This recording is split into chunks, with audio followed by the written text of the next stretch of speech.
And unfortunately for our adult perpetrators of human trafficking, instead of getting the 2 years that they deserve, and I know they're being mandated, and I know they don't want to be here in the beginning, and I know,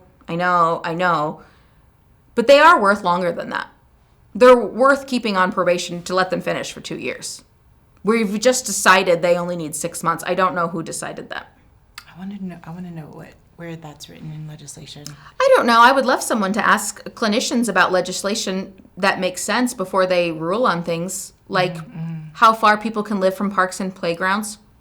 There's no evidence to suggest that has anything to do with anything because, we're offending family. 98% of crimes are against family. It doesn't matter how close they are to the park because they're not going to go to the park to pick up a strange kid anyway, 2% of the time.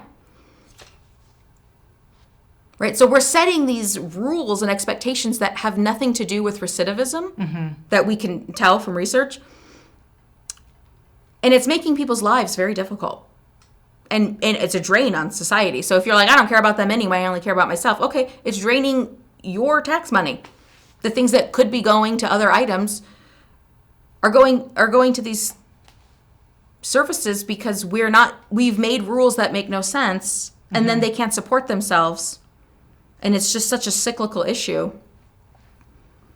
that unless they talk to people who are doing the research or are seeing it day by day or, visiting other countries to see how they're being successful, I don't believe it's going to change anytime soon.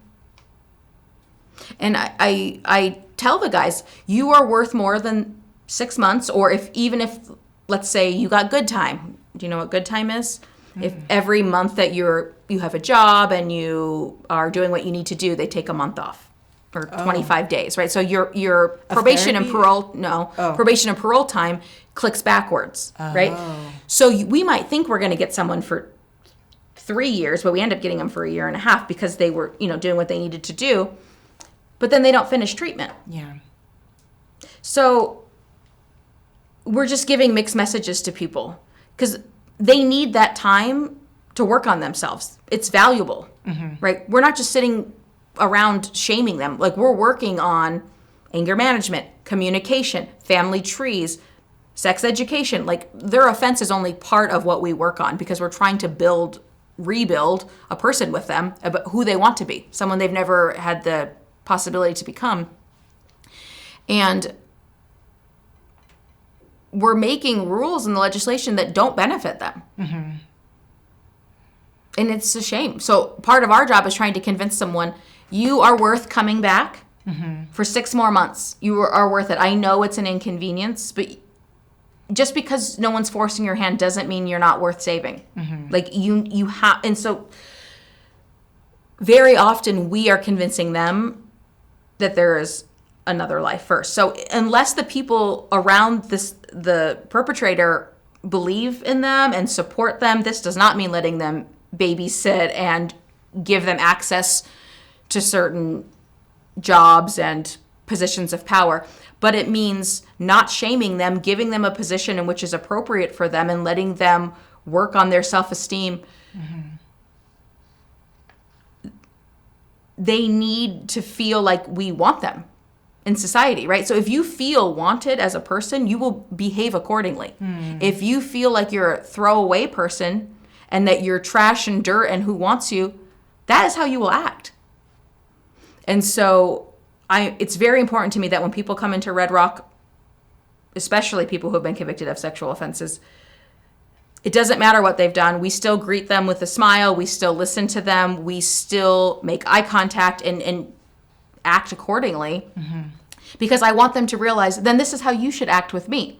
If I'm dismissive and salty and nasty with you and giving you little one-off comments, that is how then you will respond in turn.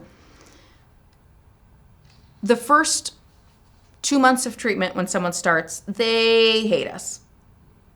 I don't want to be here. You're here for the money. This is a scam. Lots of phrases, which is fine. I have a line that I've created that I just repeatedly say, I hope to earn your trust. I hope to earn your trust. I hope one day I earn your trust. Because really, I don't blame them. They've had terrible existences, and I'm just another person that's like, let me help you. Yeah. Right? And they don't want to be here. And it is palpable.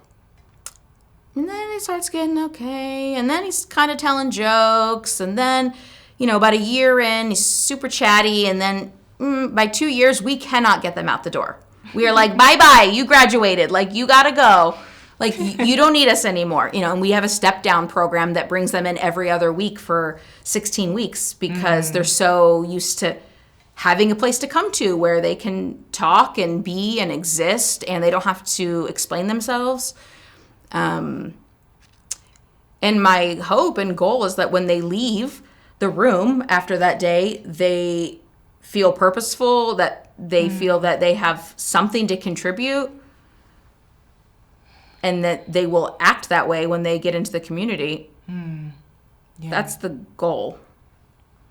So just like with any other type of therapy, one of the biggest contributing factors to a client's success is the relationship between the two people. It's not necessarily the style or some special trick I'm doing or something I'm saying or something I'm teaching. It's I treat you with respect.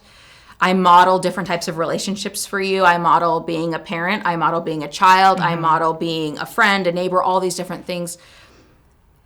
Because our relationship is what counts. You can have a relationship with someone and feel connected to them. Now you go replicate that. Right? So sometimes clients will think that they're in love with you or that they can't ever be out of treatment because you're doing something special. And it's like, no. You don't love me because you don't know me. You don't know anything about me. You don't know if I have children.